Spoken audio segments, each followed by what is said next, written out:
Good morning, good afternoon, or good evening, wherever you are on the planet. I hope you're going to be taking action for World Water Day tomorrow, and welcome to a special event hosted by Earth911 and sponsored by the Georgie Badiel Foundation, New Day Impact Investing, and Intentional Futures. I'm Mitch Ratcliffe, publisher of Earth911. I'm also the director of digital strategy and innovation at Intentional Futures, a Seattle-based impact consultancy. We're going to be talking with model and water philanthropist Georgie Badiel and New Day Impact Investing's Director of Communication, Dan Keeler. But first, let's take a moment to learn about Georgie's work in Burkina-Faso in this video program that we are debuting here for the first time in the world today. And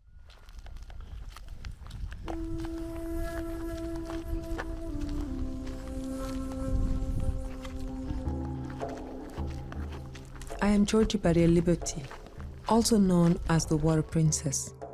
I was born in Ivory Coast and grew up between Ivory Coast and Burkina Faso. My family is originally from a village called Gundi.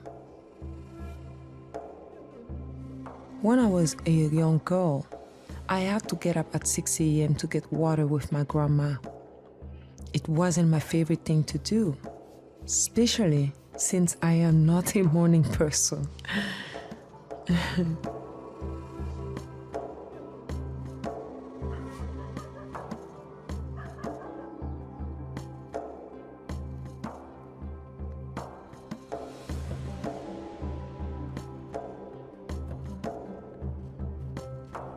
The journey to the well was tough. The water was dirty.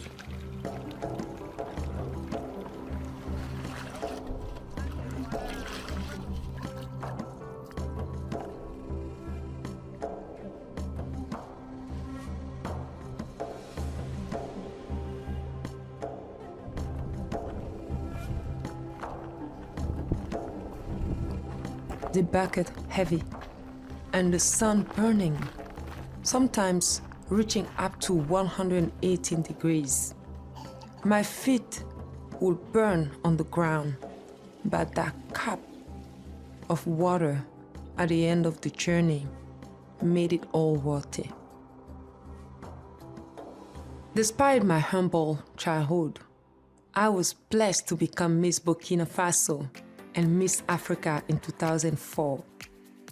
This opened doors for me in the fashion world, allowing me to work with renowned brands like Louis Vuitton, Marc Jacobs, Saint-Oy, and Diane von Furstenberg, just to name a few. However, in 2009, a visit to my sister changed everything. She was pregnant and I had to wake up between 2 a.m. and 4 a.m. to fetch water. It struck me that despite my success, the struggle for clean water back home hadn't changed. People like my sister needed things to change. But how?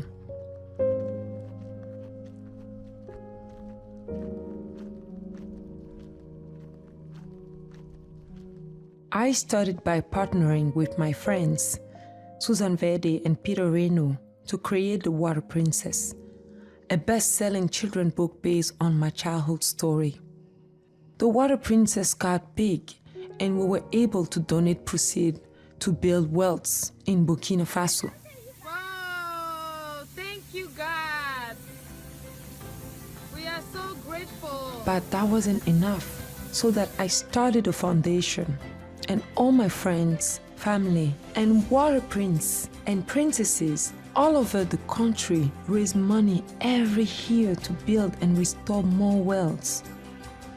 We are currently providing water to over 340,000 people, and we have our own team, engineers. We even have our own drilling machine. And we just don't build wells anymore. We build an oasis, an innovative community meeting place that provide water, toilet, electricity, and a garden to farm all year round.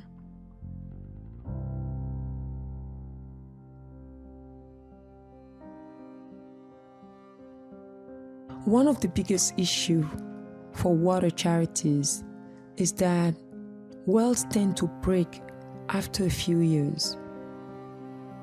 Burkina Faso has over 5,769 broken wells. Can you imagine that? The Georgie Badiel Foundation has created an engineering woman program where women travel around on a motorcycle and repair wells all day. The water hadn't stopped flowing. Sustainability is a priority. But this isn't enough. I believe we can provide water to every family in Burkina Faso. And then our model can be used to end the water crisis around the world.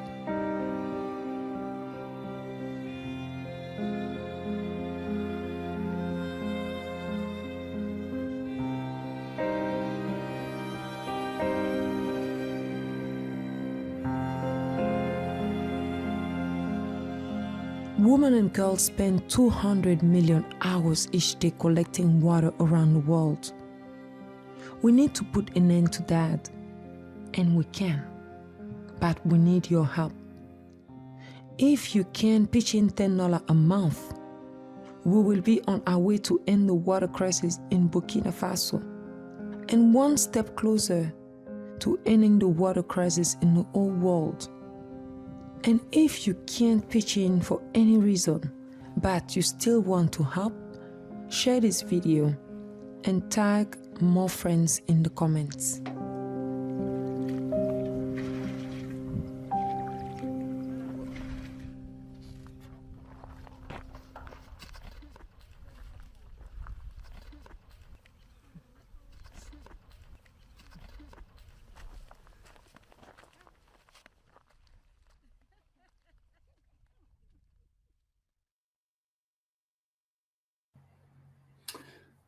That's a beautiful story, and I want to welcome Georgie Badiel Liberty, who is our guest and honoree today. Thank you for joining us, Georgie. It's always a pleasure to talk with you. I want to ask, first off, how you describe a water crisis in Burkina Faso. Can you sort of draw a picture of how significant that is, how many people are going without water? And of course, you've helped 340,000 people. How many more do we need to help? Thank you so much, Mitch, for having me. Thanks to your team and Earth911. I am very happy to be here. And thank you for all of you who are joining us, the GBF team, our board of director, and all of our supporters. Burkina Faso, so far, let me start from the start. It's been now over a decade that I've been advocate for access to clean drinking water for the people of my country. And like you could see in this video, even watching this video kind of like take me back, back over a decade ago. I was explaining that the story of my sister haven't changed. And still today, like you could see me next to the creek, getting the brown, dirty water. The situation haven't changed for many women. About 63% of the population in Burkina Faso don't have access to clean drinking water. And that is the work the Georgie Badiel Foundation is doing to change. We need to change it. Like, you saw the water. Well, and that's what's so compelling about this. This is literally where you grew up and had the experiences that you getting up in the morning. You talked about the fact you're not a morning person. Thank you for joining us before noon. As you look back on those moments, with my new job, I have no choice than to wake up. But if I choose, if I have nothing to do, I'd rather stay in bed all day. Well, I'll tell you, it's great that you got out of bed for this, because you've already started to change the world. And looking back at looking at that water, I mean, you had to boil the water every day. The water that comes out of the well it's cleaner, it's more sanitary. How has that changed life in your sister's village, for instance? Can you paint a picture of the transformation that clean water makes in the lives, not just of the women involved, but the community? Yes, absolutely. The opportunity that access to clean drinking water give to these communities is that they become healthier. Mhm. Women save more time to start a small business, because we need to know that rural people in Burkina Faso live with less than $1 a day. Less than $1 a day. So water gives them opportunity to start a small business, Mhm. to take care of their children. Because imagine if you have to walk 2 hours, 4 hours, 5 hours a day to get water. When you get home, how do you feel? You are exhausted, and the water is heavy. So all you want to do is to rest. But unfortunately, women in these villages don't have that privilege. Mhm. I was a kid with my grandmother, when we bring back the water home, we will cook. She will cook, and then after that, we will go to the field and walk. And then we come back. If we didn't have enough water, my grandmother will send us back again to go get the water. So this is the reality that women live in these places. And Well, water, that opportunity to become independent, empowered, healthy, take care of their kids, have a life for themselves. well, one time that we spoke, I recall you saying that just being able to get your hair done for the first time by someone else because you have the money to do so changes a person's life. And this is particularly compelling because you are training women to build and run these wells. Now, you said that folks in Burkina Faso get by on less than $1 a day. What is the compensation for a participant in the program like? Do they become one of the wealthier people in town as a result of this work? Well, saying one of the wealthiest people in town, why not? Burkina Faso have over 5,700 and I believe 69 broken wells. Hmm. So the training we give to the woman, we basically teach them basic engineering, and that Hmm. is how I started. About 7 years ago, I will go to villages. They will ask me that they need access to clean drinking water, and my thinking was like, oh, but you have a well right here. They're like, yes, it's broken. Uh, Another question to them, okay, where do you go get your water? They're Hmm. like, oh, we just go to walk 2 hours, 3 hours away from the next village to get water. And I couldn't understand. My question to them was, why don't you fix this one? Why don't you fix this well, so that you don't have to walk that 2 hours, 3 hours away from your village? You have water right here. The answer was like, we don't know. And to me, it was like, well, that is easy. Let's teach you how to fix these wells. So I called the GBF engineers. They came in. Building wells is engineering. Hmm. I called them, they came in, we broke down the whole curriculum. And we need to know that most of these women that GBF has been teaching the basic engineering program, most of them, the level of education is like maximum of a fifth grade. So we broke that engineering curriculum. We teach them that curriculum in the in the dialect. The national dialect in Burkina Faso is More. We teach them in More. We have a theoretical classes that lasts for 6 months, and then the practical that is another 7 months. So for 13 months, we're teaching basic engineering to this woman. But the goal for them is when they graduate, they go fix all the 5,000 Right. broken wells, and that is income. Does this also represent a path to another career? Are women taking this program, working on the wells for a while, and then finding other applications for that new skill? Yes, absolutely. They go from one village to another. When they see a broken well, for example, in one village, they will get the community together. Usually, how we work is that we will ask the village to contribute as well Mhm. to repair the well. And the contribution is not much because, unfortunately, usually wells break for a $1 problem. That is Okay. how we start. It's so simple. From $1, we will end up on a 1,000 issue. And the communities, I think it's really important that they do step up and participate in this, because they take responsibility for the well and will then be able to pay for future repairs rather than having to suffer with just a broken well. Yes. Tell us about the community center design that you've introduced now, because you're using solar power to provide a study space for kids. You've got the gardens. What is a typical Georgie Badiel Foundation well installation look like on the ground? Yes. So a typical, I would say, installation for our work is we start number one with the water research. Mm-hmm. Once the water research is performed, that's when we send the drilling well machine Okay. to drill the borehole.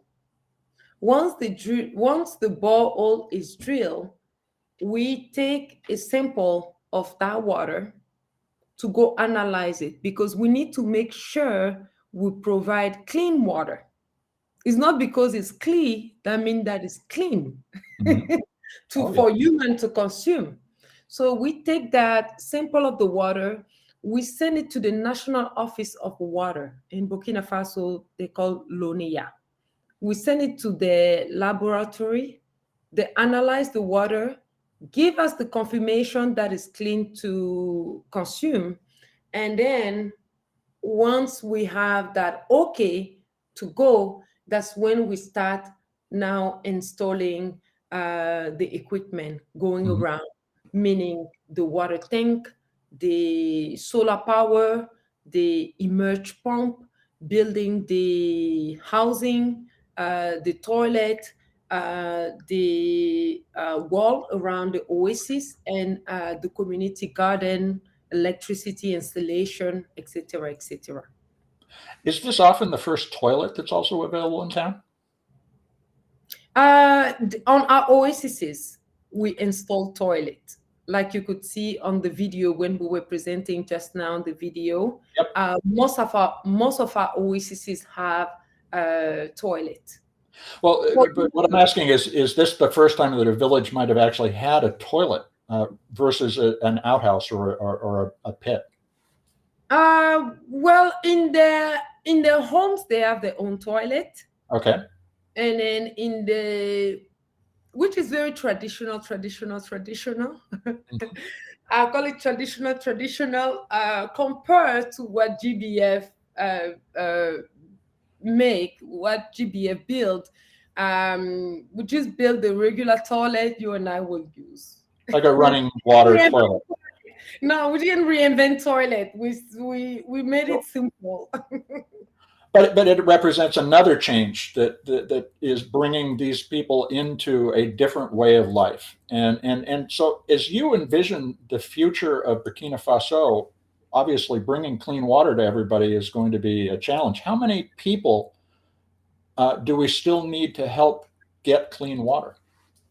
Nearly half of nearly half of 63% of the population. The population is a little over 20 million now. Okay. Yes. So we're still talking about roughly 11,500,000 people who need clean water in Burkina Faso. Yes. I also know, and there's some very interesting data that I read just getting ready for this conversation about the fact that water resources themselves are becoming targets for insurgents. And I know that Burkina Faso is enduring an Islamist insurgent movement. Are these installations becoming a target, or are members of your teams becoming a target as a result of their work with water? Yes, I would mostly say the people because, like you could see, water is so much needed in these places. So whenever they even go to these villages, they might destroy the whole village, they might burn the village, but they won't touch the well. Really? Yes, Because it's because so valuable. it's so valuable. It's so valuable. Like you could see in this video, in the video, sometimes the weather get to up to 118 degrees. It's hot. You can cook an egg like just right there on the ground easily. That is how hot it gets. But I have a great story for you about our work Hmm. in terms of like facing terrorist attack. So back in 2018, most of our program were located in Samatenga, which is very closer to the north of the country where all of the terrorist attack are happening. And the engineer called, our main engineer and country manager, Zakaria Widraogo, he called, he said there were a team that was drilling a new borehole in a village, unfortunately for another organization.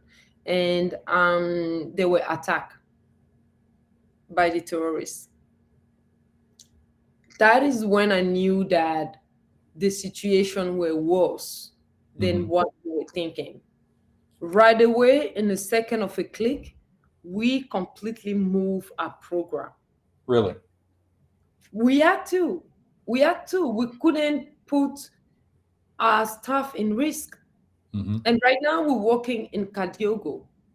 In Kadiogo, I cannot say we work in Tangenda Suri, Komsilga, um, Komsilga, Pabre, Komki Ipala. These basically places that are not far from the capital. Okay. So the villages where we work, they an hour and a half, maximum 2 hours away from the capital. Out there is not possible for me or for anyone to guarantee 100% security. This is not possible because the whole country has been having terrorist attack a little bit everywhere. And I love the UN theme for this year, World Water Day, Water for Peace. And this discussion is all about, yes, how can we provide water for and create peace through that. So we move our program completely to Kadiogo, Okay. but it's tough. It's been difficult because they for the first year after that, we needed to support some of the villages where GBF used to work. They were attacked. They left and came to Kadiogo. So we needed to support this community. We needed to support these people. For here, GBF sent tons of food and other aid, humanitarian aid, whatever we could give them to wait until to survive until they can go back to their village. Now, so what you're saying clearly is the cost of supporting these people is rising as a result of this insurgency. You mentioned in the video that sending $10 a month can be transformative. How would that change the life of a village, and how many villages could you address if everybody listening today got involved and Yes. contributed? Yes, thank you, Mitch. We launching starting tomorrow. We're launching a recurring monthly donation. Mhm. With just $10, you can give water to 3 people, and for a year. Can you imagine? So if you do want to better even calculate your impact, if you give $10 a month, you are going to impact 36 people. If you give $20 a month, that will provide water to 6 people a year, which is in total of 72 people. Can you imagine you just what you use to buy your Starbucks coffee? Like when I go to Starbucks, I For buy, a couple of days. I'm telling you, I buy a large latte, is 8 something, plastic is $10. So imagine with that $10, you can impact 3 people. You subscribe to donate monthly per year, you will impact 36 people. And that is the opportunity we would like to give you to impact the life of someone today. It really is an amazing opportunity to change a life and to change a nation.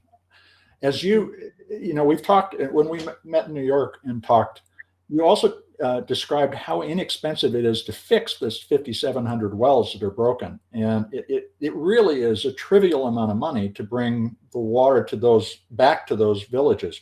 What would we need to raise in order to just fix those wells, for instance? Well, our price to fix a well is 1,000. So Mhm. we have $5 $5,769. million. Well, that's it. We need to time it up. That's it.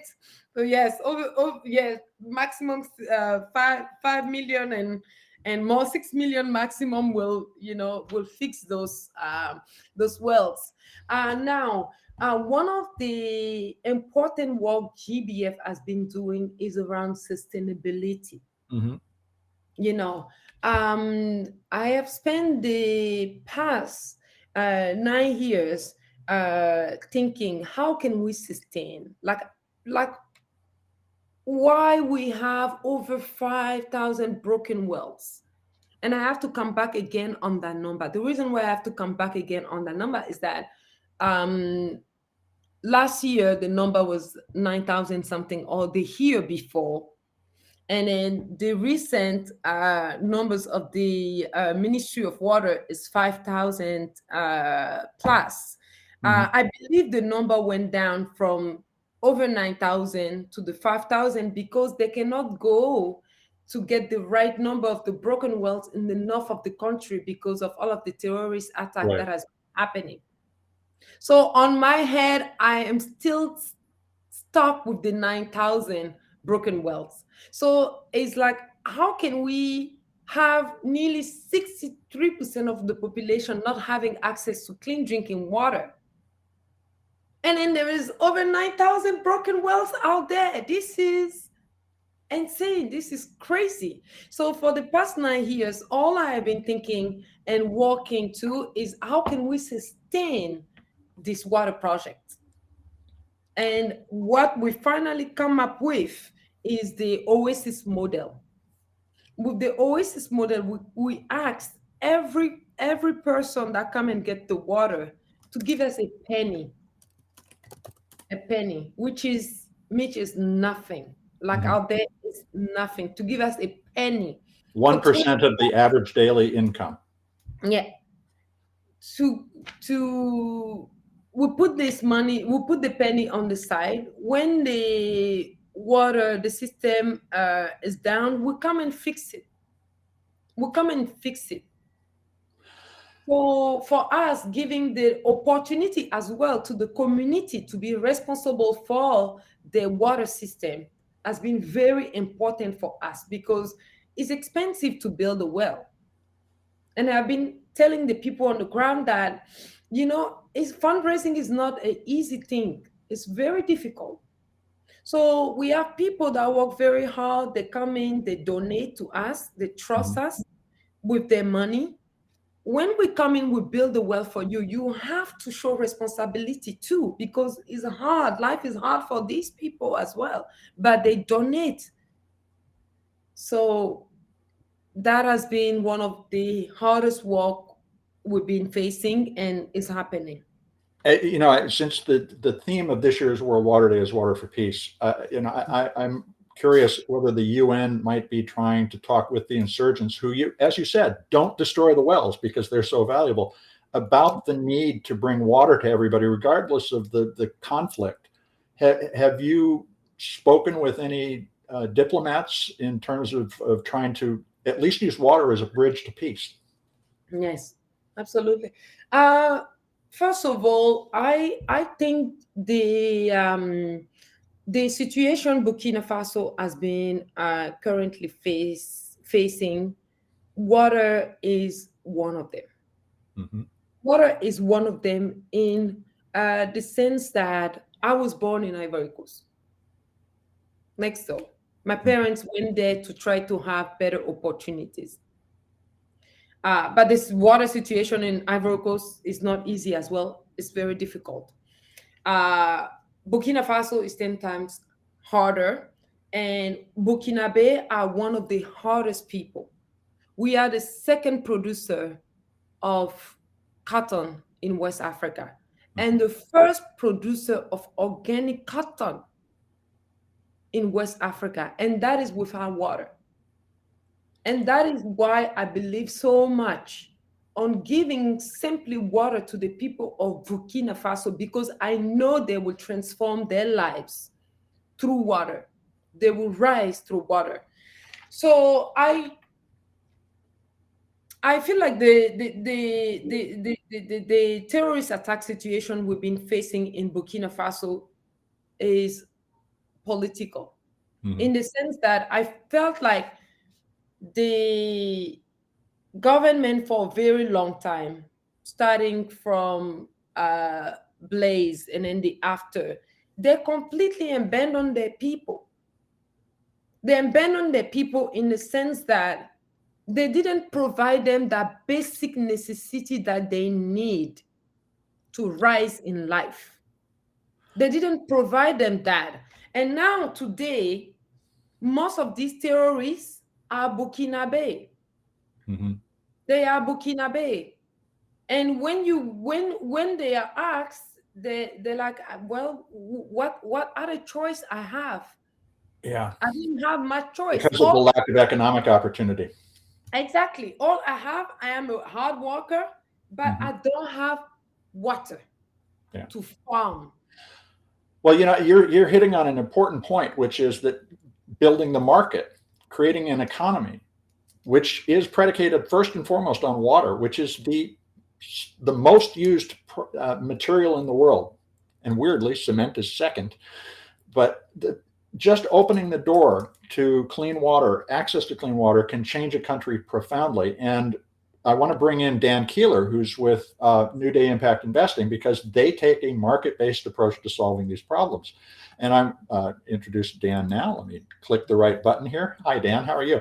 Dan, New Day's been working with Georgie and the Georgie Badiel Foundation through your advocacy and engagement program now for many years.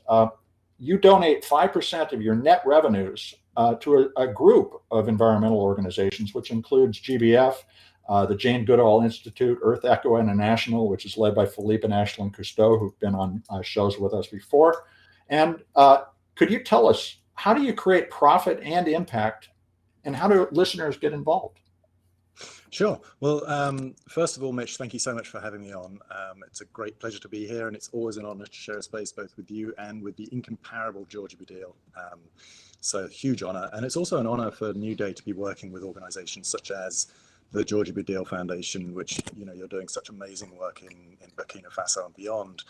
And I have to say, I mean, I've met you several times and we've talked about the work that you do, and every time just hearing the reality of what you're actually doing, the real impact of what you're doing is just, it's phenomenal. And, the theme of this event and this year's Water Day being Water for Peace, we see so much violence around water around the world, and maybe violence over water sources where it's scarce, or even in situations like Ukraine, where Russia bombed a reservoir to basically put water stress on a population that had plenty of water. I mean, the use of water in conflict is tragic, and it's just wonderful to see that you're addressing that in such a practical way and creating these spin-off opportunities as a result of it as well. So that's kind of I'm just so delighted to be here. In answer to your question, Mitch, so New Day is a financial institution. We're focused purely on impact investing. And for those of you who might be unfamiliar with impact investing, the core concept is that you want your money to support your values. So whenever you invest, whether it's just having money sitting in a bank account or putting it in a pension plan or an investment fund, that money's working. The financial institution will be investing it in companies or other instruments to provide a return. And in many cases, the companies it invests in might be doing things that don't align with your values. In fact, in most cases, for most people, I think. So, what we do as impact investors is to seek out companies that are both having a positive impact on the world and generating meaningful financial returns in the process. So an example in our clean water portfolio, which is the portfolio that's aligned with Georgie Badiel's work, would be Global Water Resources. It's a water resource management company. They focus on something called total water management, which is reducing demand for non-renewable water, identifying situations where you can either use no water at all or use water that you can use and reuse. And so basically reducing companies' demands on water. Another example is Badger Meter, which is a company that provides flow measurement products. And the crucial component of that is that they help people or companies to know exactly where and how they're using water and how much. And again, that enables you to really kind of focus on only using water where you absolutely need it and leaving the rest of the water for other uses. So we have a portfolios in a range of areas, including clean water, healthy oceans, biodiversity, human equity, and so on. And through those portfolios, we, as you say, you mentioned that we give 5% of our net revenues to organizations such as GBF. In some cases, it's as much as 15%. We have a floor of 5%, and then we can donate more than that.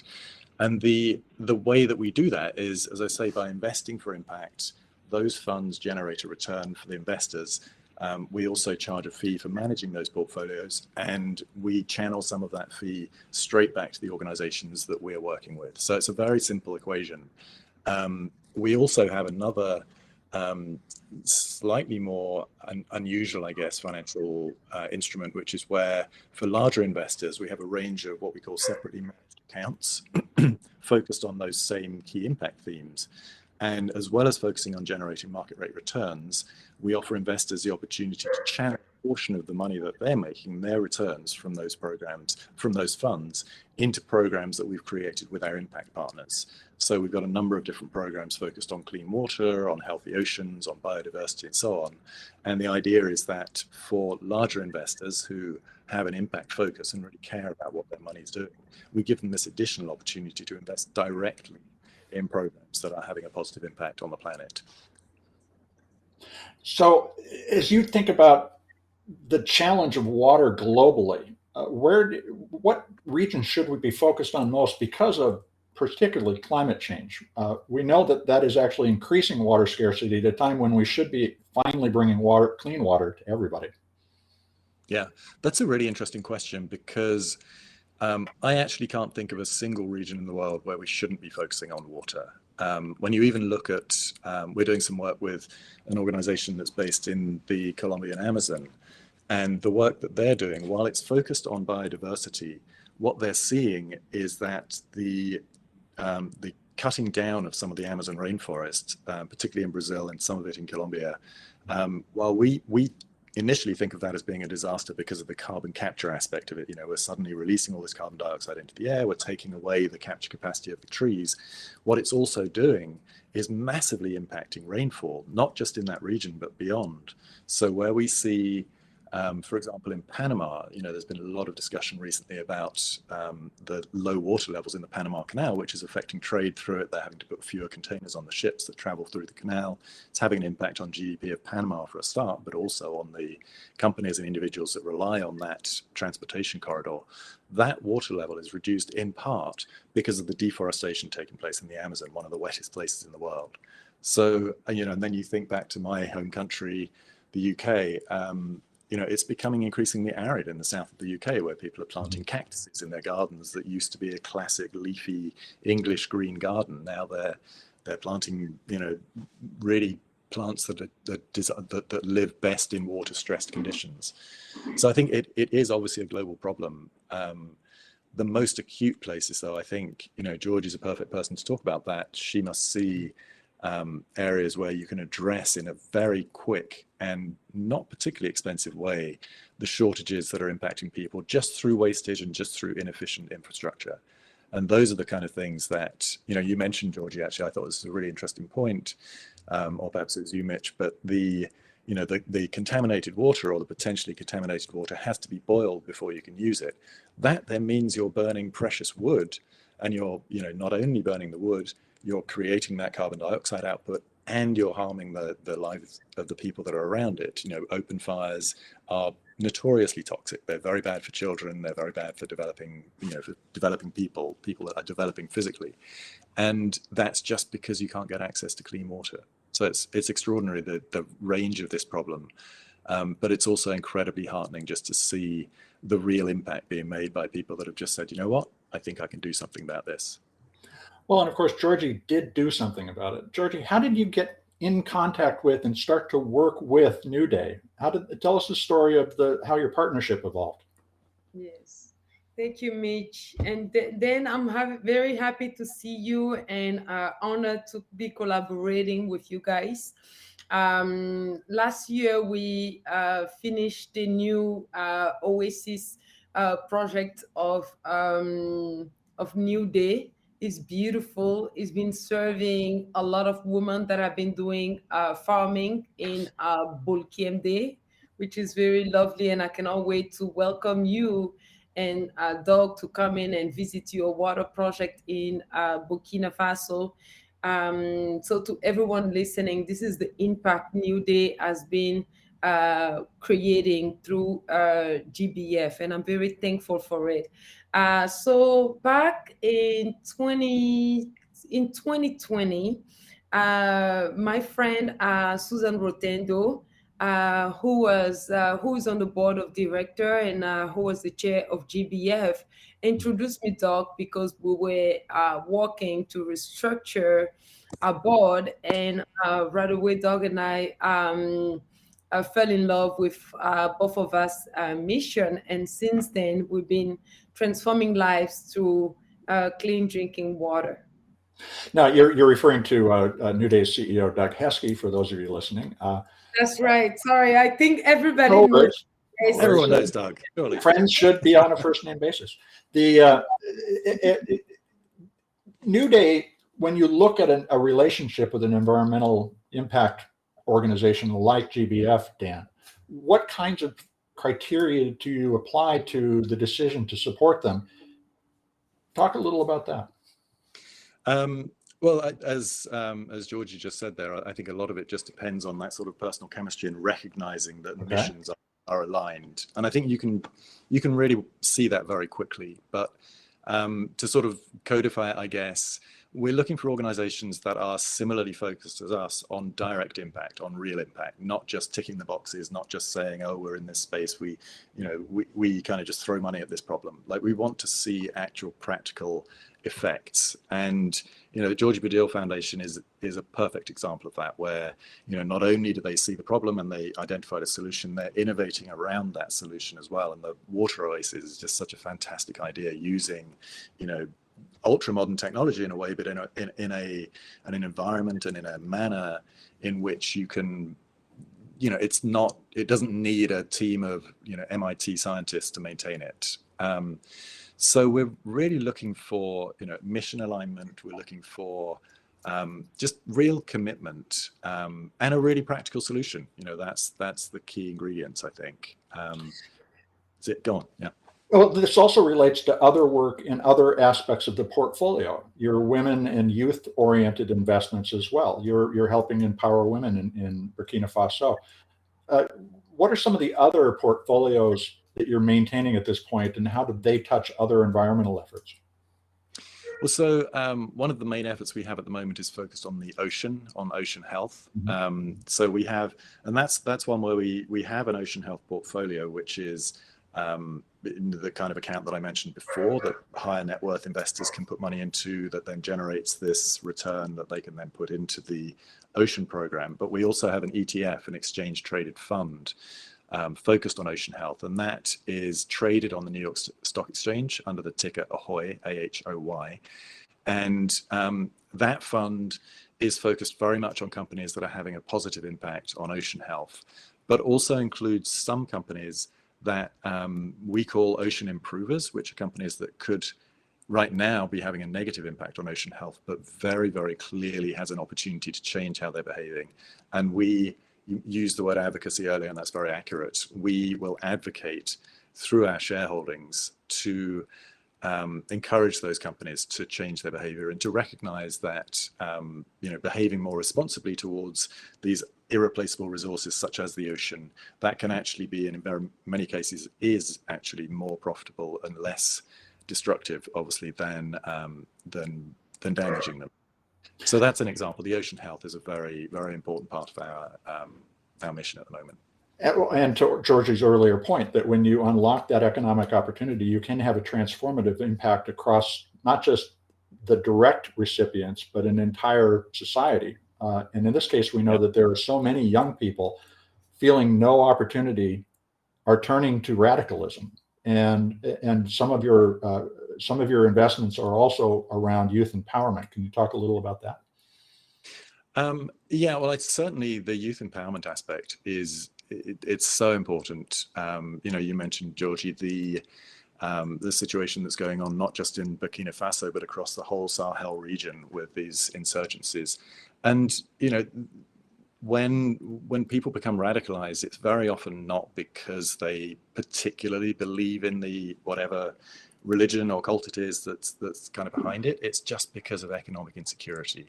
Yeah. And so, we try and we don't have a specific program focused on youth empowerment, but we definitely try and direct our investments towards organizations that are creating opportunities for younger people and for communities generally. I was going to mention we're doing some work on, we're not just working on deep ocean, we're also doing work with coastal restoration, currently focused on the southeast of the US, where there's been a lot of degradation of the coastline there, particularly loss of seagrass, loss of coral reefs, loss even of the sand on the beaches, because the ocean, because of climate change, we're seeing more aggressive storms and so on. And when you start working in those areas and enabling the local communities to kind of regenerate their natural defenses along the coastline, you create economic opportunity, you encourage development of things like oysters and seafood. And this is the same, we had a meeting recently with the head of the US government's or the US State Department's Atlantic Ocean program, where we were talking about work that they're doing along the coast of West Africa, which is very similar, looking at protecting the coastline in a way using aquaculture as the protection mechanism. So you want a stable environment in order to be able to have a healthy fish population, healthy shellfish population. That then enables you to create protein-based food for the local community. It also provides economic stability, and it has the added benefit of slowing migration, because people that see opportunities like that are much less likely to take the risk of walking across the Sahara Desert or going through Libya to try and get on a boat across the Mediterranean to try and get to Italy or Greece. Now, we have a question from the audience, and it's for you, Dan. How can you encourage an organization as a customer, as a consumer, or as an investor like NewDay, how can you encourage an organization or business to align with initiatives like GBFs? What kind of pressure can we put on folks? Yeah, I mean, that's a great question, and it's one that we, obviously we have to deal with a lot, because this is a core part of our mission, is to encourage organizations to recognize the opportunity to work with a Georgie Badiel Foundation or similar organizations, but also to recognize their own responsibilities. And we do this not by kind of making people feel bad. We're not going out there and reeling off statistics, telling them how terrible they are. We really do focus on that opportunity to make a positive difference. And that's one of the things that with organizations, particularly funds and family offices and so on, that's proved very successful. That we're just saying it's an awareness building campaign. We're saying, look, we know that you care about the impact that you're having. We know that you want to make a positive impact. Here are some of the ways you can do that are actually extremely easy for you to enact. And we really kind of provide the conduit to do that. So it's very much an awareness campaign, and that's something. I see the question, Jean Baptiste. I mean, that's something that you can do yourself as well. It's just to, every time you're talking to somebody about these kind of issues, I think if you just focus not on the problems but focus on the solutions that are out there and the organizations that are doing really positive work, that's the kind of thing that will build this groundswell of understanding and create an environment where people aren't like, oh wow, that's crazy, I had no idea I could do that, but they're sort of like, well, oh, that totally makes sense, of course I want to do that. And of course, when you create these new economies, you create new markets, and that is an opportunity, especially if we do it sustainably, to really bring the world forward to a level of prosperity that we can achieve within the planetary boundaries. Mm-hmm. Georgie, when you think about the future that GBF is trying to create within Burkina Faso and of course, the wider African continent, what do you think that people are thirsty for? What opportunities are they looking for that we can tap into? I think people, the people we serve, want to be free from the burden of working to get water. At this time, they are not farming. Most of the villages, on my recent trip, I was there in February, they are not farming, and they are farmers. So they are waiting for. What are they doing? They're just sitting, doing nothing, because they are waiting for the raining season to come. Imagine they're waiting for the raining season to come so they can farm and harvest. So they do that one time a year. And that is the opportunity the Oasis, the GBF Oasis, give them to farm all year round. We could change the food supply entirely. Yes, absolutely. Absolutely. Water is freedom for the people of Burkina Faso. And that's my fight. That's why I'm fighting for. That's why every morning when I wake up, I want them to have it, because I know they are hard workers. They can do this. They want to do this for themselves. So, but we need to provide them the water. I just want to remind the audience right now that they should visit georgiebadielfoundation.org and make a contribution, because Georgie, what you just said is a clarion call that all of us need to hear and act on. We can't simply hope somebody else takes care of it. Like you were saying earlier, the communities take responsibility for these wells. We need to take responsibility for one another. I want to close with a question for both of you that we can talk for a few minutes about. But that is, right now, 1.8 billion people live in conditions of permanent water scarcity, and up to 4 billion people live that way, or live without reliable water supplies for up to a month of a year. And so there's a spreading desertification. Drought is causing more and more concern for water accessibility. What lessons from what you've done in Burkina Faso should we be thinking about applying around the world? And I know both of you all have a different take on that from your unique perspectives. Well, I would actually, because I want Georgie to have the final word on this, but I would just say that one of the things that I've taken from my work in this area is that there are so many solutions to these problems. Like you were talking about farming and how the impact of not having enough water means you've got a bunch of people sitting around, an awful lot of people sitting around, really not able to do anything for a large part of the year. And simply bringing water to that community or enable them to access water will unlock an enormous amount of energy, an enormous amount of potential.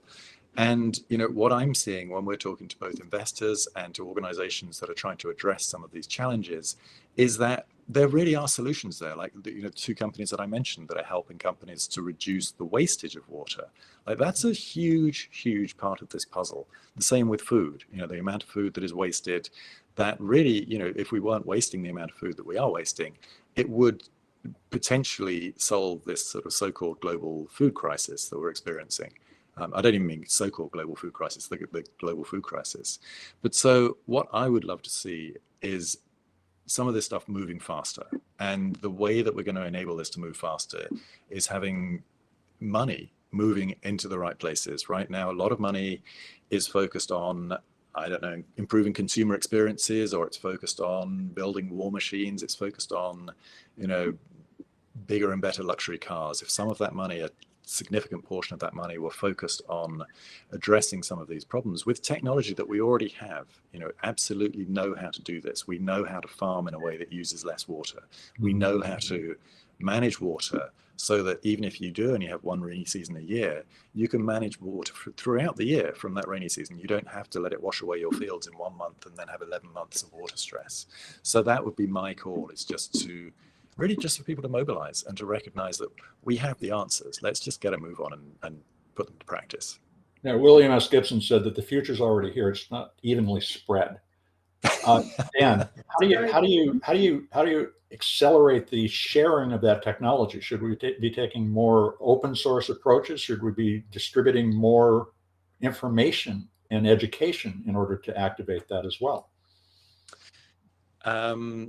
Again, really good question. I mean, we could talk for hours about this. Regrettably, I think there is a government involvement in this. I think we do need there to be a direction from governments, because it's very hard, no matter how well-meaning and no matter how motivated individuals are, when you're talking about corporations and you're talking about companies, it's very hard to get them as an organization to share more. So I think that that is actually absolutely a good direction to go in. But in my experience, no matter how much people want to, it's very, very difficult to get them to do that without some sort of push from regulators. Georgie, you get the final word, and deservedly so. No, I am coming in with Dan. 100% of what Dan say, I will add a little extra to that. And through my experience is that because of climate change, back in 2018, my grandmother called. She said, we are all hungry.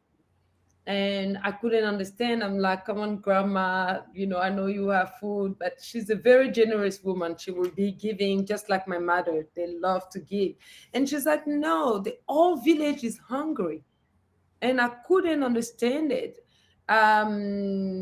So another mayor called me. He said that we work with in Pibaure. He said we experiencing famine. That's when I understood what my grandmother said when she meant we are hungry. So because of climate change, the rainfall basically decreased.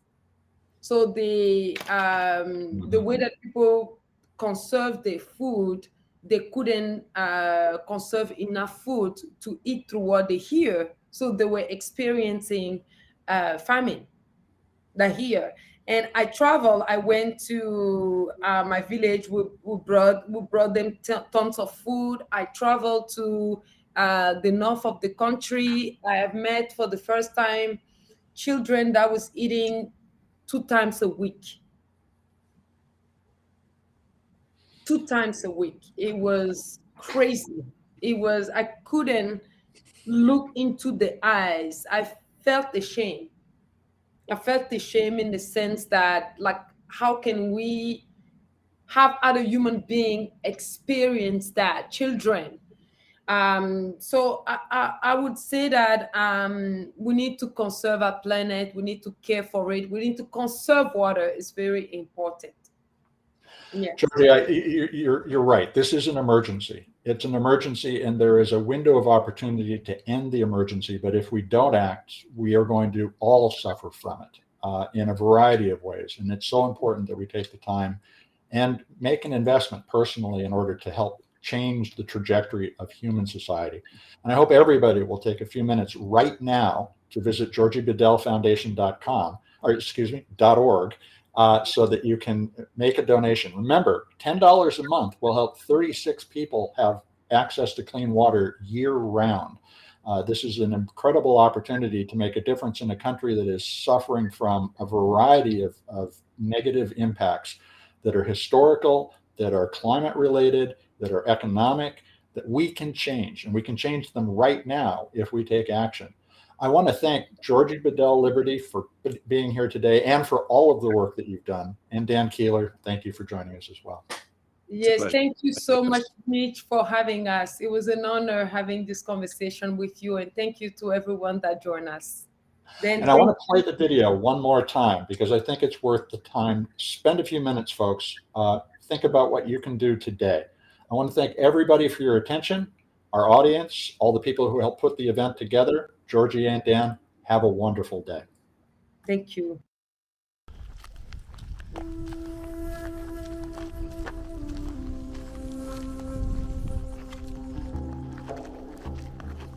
I am Georgie Badiel Liberty, also known as the Water Princess.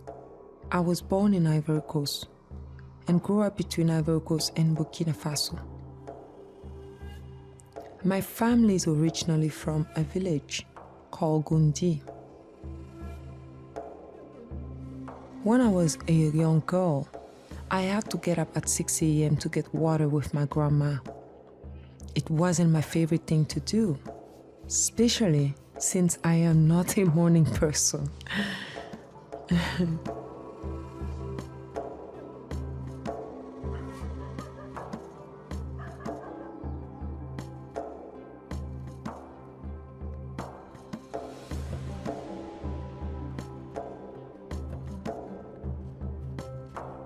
The journey to the well was tough.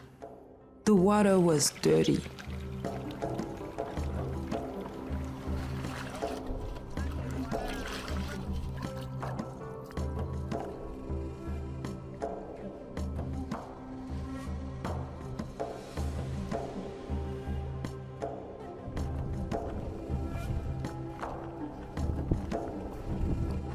The bucket heavy and the sun burning, sometimes reaching up to 118 degrees. My feet would burn on the ground, but that cup of water at the end of the journey made it all worth it. Despite my humble childhood, I was blessed to become Miss Burkina Faso and Miss Africa in 2004. This opened doors for me in the fashion world, allowing me to work with renowned brands like Louis Vuitton, Marc Jacobs, Saint-Oy, and Diane von Furstenberg, just to name a few. However, in 2009, a visit to my sister changed everything. She was pregnant and I had to wake up between 2 a.m. and 4 a.m. to fetch water. It struck me that despite my success, the struggle for clean water back home hadn't changed. People like my sister needed things to change. But how?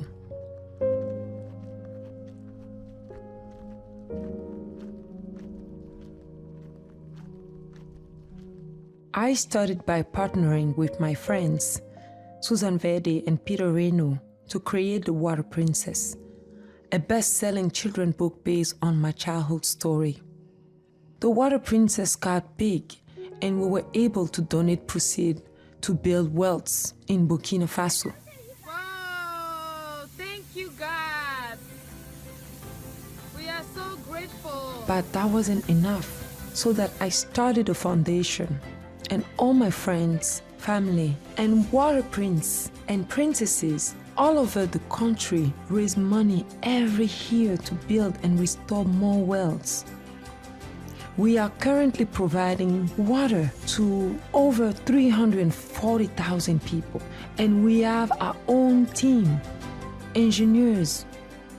We even have our own drilling machine. And we just don't build wells anymore. We build an oasis, an innovative community meeting place that provide water, toilet, electricity, and a garden to farm all year round.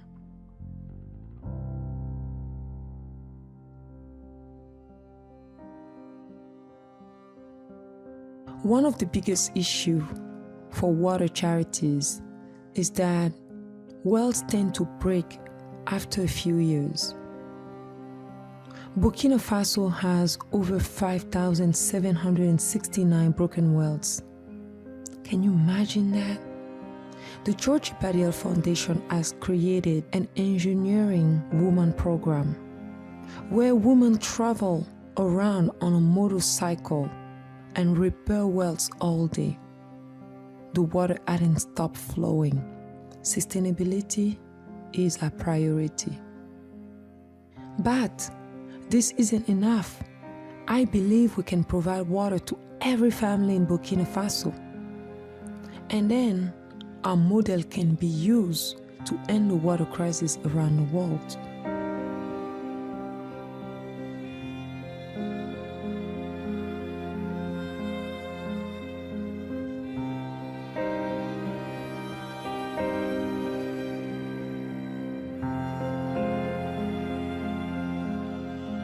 Women and girls spend 200 million hours each day collecting water around the world. We need to put an end to that, and we can, but we need your help.